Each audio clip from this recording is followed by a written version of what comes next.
The fox or the lion? Tired with the boredom of his normal life, Rama decided to go on a spiritual discovery. He decided to spend a few days in a jungle close to the village. So, every day he meditated in the woods. Whenever he got hungry, he would come to the village. One day, while returning to the jungle, he noticed a severely injured fox. Its front legs were detached completely. Nature is not gentle to any kind of incapability. If you lose your legs, you lose your life. Yet, the fox looked well fed and healthy. Rama was surprised. But he ignored it and focused on his meditation. As the sun set, Rama heard the roar of a lion. He forgot about his meditation and climbed up a tree. To his astonishment, a full-grown male lion came with a piece of meat, dropped it in front of the fox and went away.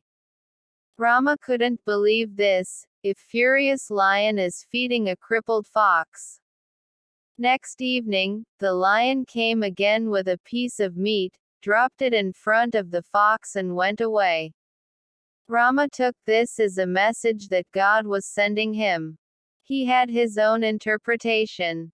Even a crippled fox in this forest is being fed by a lion, and you fool, just sit here and food will come to you. 1 day, 2 days, 3 days, meditation became more like a struggle for Rama. By the 7th day, he was struggling between life and death. Just then a yogi was passing by. He heard Rama's desperate cries and started following the sound. What happened to you? Why are you in this condition? Asked the yogi. Oh yogi, please help me. A divine message came to me. I went by the message and I became like this. What happened? The yogi asked. Look, a crippled fox is being fed by a furious lion every day. Isn't this a divine message? The yogi looked at him and said, definitely, this is a divine message, but why is it that you chose to be like the crippled fox and not like the generous lion? Thinking good thoughts is not enough. Doing good is not enough. Seeing others follow your good example is good enough. The 4 sons. There lived an old man in a village. He had 4 sons. In spite of all his efforts, the old man could not make his sons earn for their living. In addition, they were always fighting among themselves. The old man thought of a plan. He called his sons and said, Look, my dear sons, in the barren land we have at the farmyard, there is a hidden treasure. If you should work together, you may find it. In a wish to find the treasure, the 4 sons worked hard by digging and digging all through the land. They got frustrated and returned to their father. There is no treasure in the land. They complained to their father. Now that you have softened the land, why should not you cultivate it? Was the reply of their father to their query.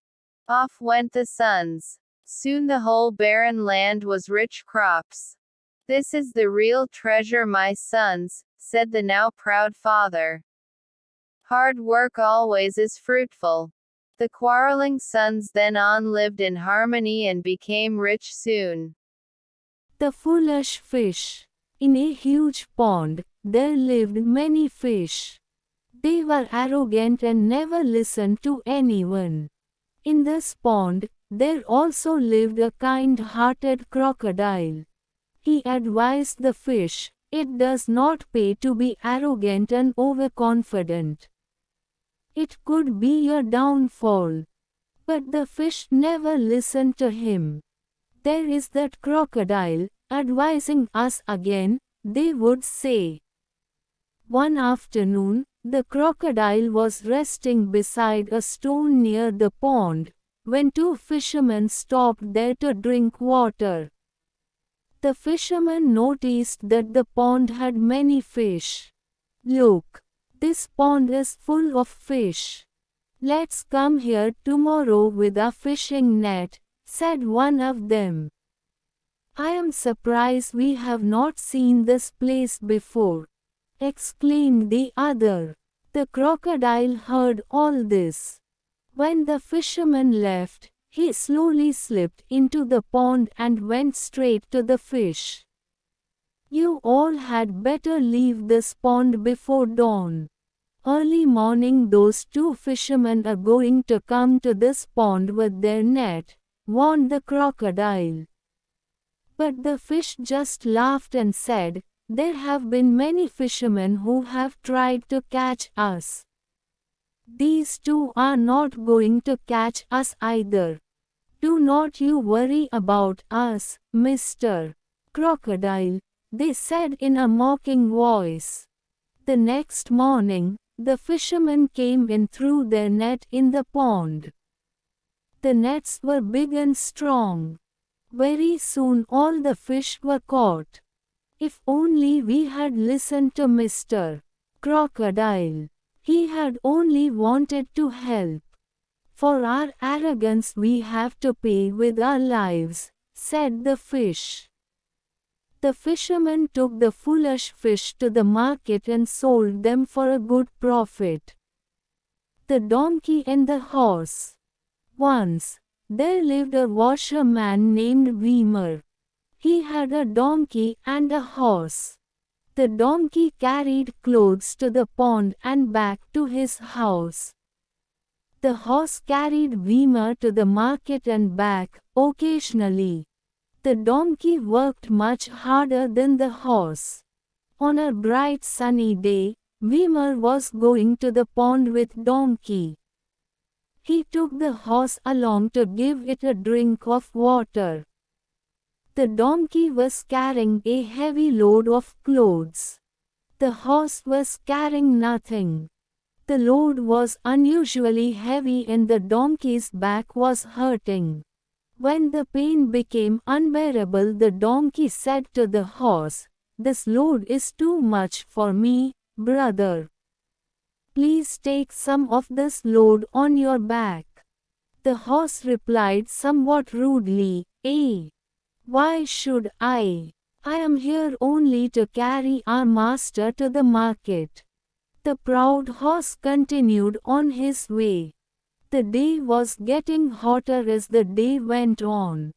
The donkey felt totally exhausted. He was almost dragging himself. Humph! Humph! The donkey tried to move. He just could not. The poor donkey collapsed to the ground. "Oh, what has happened to the poor donkey?" thought the washerman.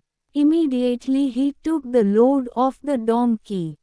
"Indeed, the load is really very heavy. I should have been little more careful," thought the washerman. Then he gave some water to the donkey. The donkey felt better now. The washerman then picked up the bundle of clothes off the back of the donkey and placed it on the horse's back. "Umph! Umph!" came the sound from the horse's mouth. "I should have helped the donkey. I made a mistake. I should have taken half the load when the donkey requested me. Now I realize sharing a burden is easier." The horse carried the heavy load of clothes for the remaining distance. Thereafter both the donkey and the horse lived together.